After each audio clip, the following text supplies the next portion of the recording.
Kamana Kari, where and how you have to utilize all these gift hampers?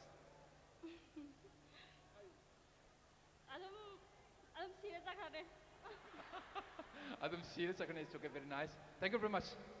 Howzik Tanjachana Aina Nasigi Yam the Maruiba Aduga Yam Hena Akoki Mapung Para Batolum Sida Nasigi has to sponsor winner. Housing Mangalings in Binale Birabahan Badain Han Kokutaraba as a sponsor has or Gosami Nasigi Kudul Tamjagado River Sanalik Pangsi Yam the Puxil Zona YBO Bunung Sibidana Masima sponsor to Bibani Aduga. At the same time, I could a pizza Gadoriba Rani Mugapi. Rani Mugapi. Kunya pizza gadoriba Rani Mugapi, Rani Handloom Industries na sponsor tauba. Aduna Mama Rani si Kavita Ongtang stage da Lenkalak Nabigidama. Please, would you please call upon Mama Rani to come on the stage? Amutang lengkat pidak na baning singzari.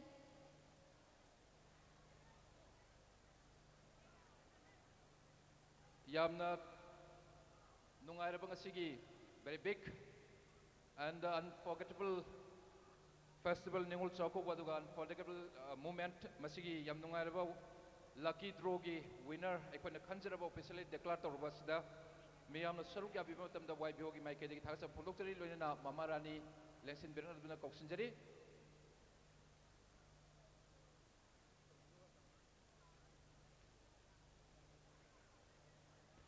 Hauzik Imarani bu taramna OPO.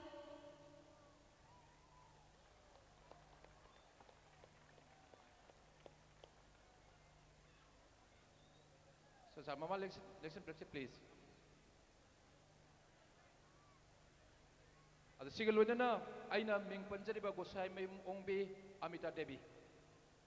Is there a lesson back na questions again? Maruena Nasigi sponsor Tauriba Sana Lipangsi, winner Lepio, Puzzle Lepio, Sian Durova Sanali Pursian, give him the lay of Lipivatan. Amita Devi of the lesson back na questions. Nasigi sponsor Tauriba, I couldn't langzi riba Sana Lipangsi, Bibi Gadavi. Gosai Mem Ongbi Amita Devi. Wahengbam Ningol, Gosai Mem Ongbi Amita Devi.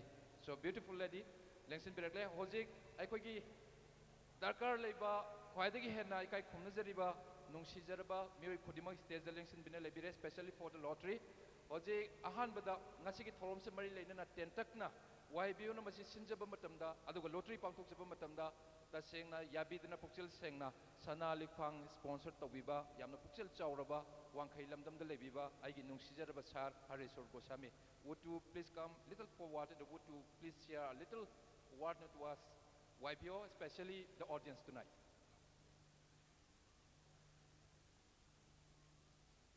Ahana Maktada Langbirik Leva Kudimako Ayakna Kurumjari Togdo Guatonga Talava Manipurda.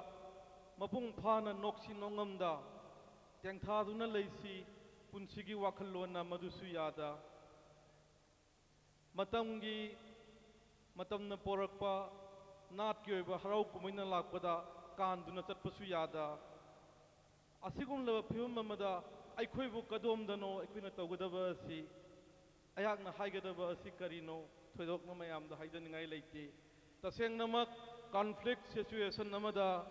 Mayok na riba miyam ni aikoi kadom dano aikoi ge laiwak ti aikoi na lepsa gadawani yam na tien na mayam ngi mafamda asigum leba chirwa tanja sida yak na wahi manga taradang ayak thamjage matambu kanana khamang ngamgani awawa sangbai nungaiwa laitang awan nungai marakta tunglare ngasi su ningol chakoba pirang lakta momon nokpang amlabasu Hingminabu Oivana, Tungi Hayengi Damak, Amana Amagi Damak, Kantanabagi Tangai Padava, Duty Yam Namak Lay.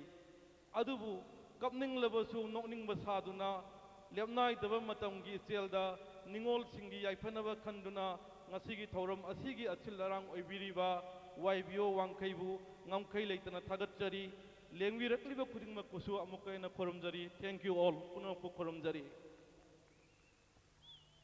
Thank you, sir. Haris Gosami, as some sponsor. As I give, I could Tamjari Basana Lipam gold necklace.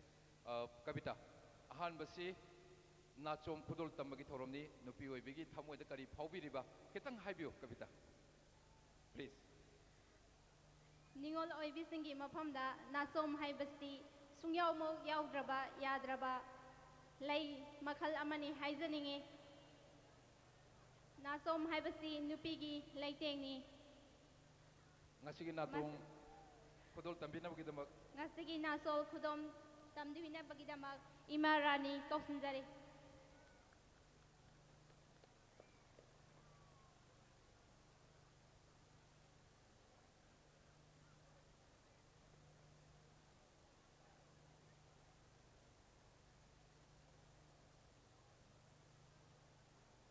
fazana singlemne lepiyo ningol bigi napada langzeriba ningol nachom khudol tamjaba phangjabada waibio thamoi sengna nungaijaba phauje loinana adombu ngamkhalitna thagachari aduga mamal rani di punchi chupugi oina waibio na laman tonsinjare adombu su ngamkhalitna thagachari thagachari ima rani kavita machangsi langzeriba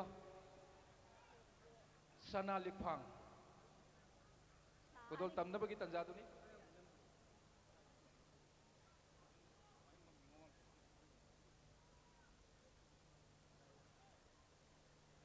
के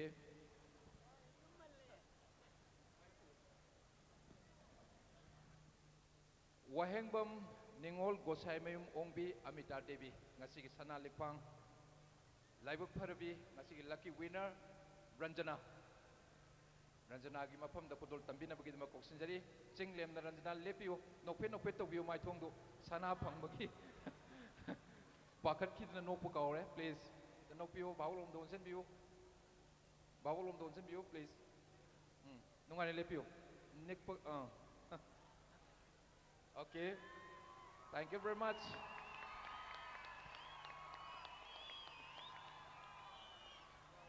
Sanagi lipag asi sibada somda kari khanbige do amtang miyam da haibiyo yam harawe lupa yang khai giti ke nalik phangba gaise thank you thank you very much mathang si mama rani gi rani mugafi haniming thonjarba duga manipur lamdam sidagi poksaba bharat sinba thungna adudagi hendoktana prithvi gi miyam na masak khanglaba rani fi ngasidi miyam mangda amuka redefine tawduna miyam mangda amuka puthoksaduna ngasigi YBO na sinjariba lucky draw sigi winner oibiraba yamna laibak pharabi ranjana gi mafamda kudol tamjanabagi damak sem sajari adu mamarani amtang koksinjage aduga isamaki pothok oiriba rani mugafi rani handloom industries wangkhaida leiriba farm sigi proprietors wena matam sangna haiba khutsa haibagi ꯊꯕꯛ ꯑꯁꯤꯗ ꯆꯪꯁꯤꯟꯕꯤꯔꯛꯇꯨꯅ ꯌꯥꯝꯅ ꯇꯥꯡꯂꯕ ꯄ꯭ꯔꯦꯁꯤꯖꯤꯌꯁ award ꯀꯌꯥ national ꯂꯦꯚꯦꯜꯗ ꯐꯪꯕꯤꯔꯕ ꯃꯃꯥ ꯔꯥꯅꯤꯅꯤ ꯑꯗꯨꯒ ꯔꯥꯅꯤ ꯍꯦꯟꯂꯨꯝ ꯄ꯭ꯔꯗꯛꯁꯤ ꯄ꯭ꯔꯤꯊꯤꯕꯤ ꯁꯤꯟꯕ ꯊꯨꯡꯅ ꯐꯥꯎꯔꯕ ꯑꯗꯨꯒꯤ ꯄ꯭ꯔꯗꯛ ꯂꯛꯇꯒꯤ ꯑꯃ ꯈ꯭ꯋꯥꯏꯗꯒꯤ ꯍꯦꯟꯅ ꯆꯪꯈꯣꯜꯂꯕ ꯄ꯭ꯔꯗꯛ ꯑꯃ ꯔꯥꯅꯤ ꯃꯨꯒꯥ ꯐꯤ ꯉꯁꯤꯒꯤ ꯋꯤꯟꯅꯔꯒꯤ ꯃꯐꯝꯗ ꯈꯨꯗꯣꯜ ꯇꯝꯕꯤꯕꯗ ꯊꯃꯣꯏ ꯁꯦꯡꯅ ꯊꯥꯒꯠꯆꯕ ꯐꯣꯡꯗꯣꯛꯆꯔꯤ ꯁꯤꯒ ꯂꯣꯏꯅꯅ ꯀꯕꯤꯇꯥ ngasigi lottery se saruk yabiriba khwai pumnamak thagat warol amtang pibinabagi mangsingjari loinena winner busu ngasigi ningol na chomge laibak phabi ningol oirabi ningol asibu mayamna thagatpa phongdokpire amade laibak phabi ningol oibi mahakna so mahaki nungairabo wafam kya miyam punna taminare Siglodina ngasigi lottery pangthokpada taseng thamoi sengna saruk yabiba lengsin biriba khwai pumnamak YBO gi maikaidagi amuk hana thamoi sengna thagachaba phongdokchari sa Hariswar Goswami aigi marup Tesh Arun sir Rajeshwar aina ming panjari ba duga yumlem Dhananjoy chairman oibiba adigi mamarani especially aduga madam Amita punamak amuk hana thagachari aduga last but not the least ngasigi winner Ranjana why not you have to say thank you to YBO at the same time to your lovely audience tonight. Thank you. Thank you. Thank you once again. Winner thagachari punong pongkana thagachari.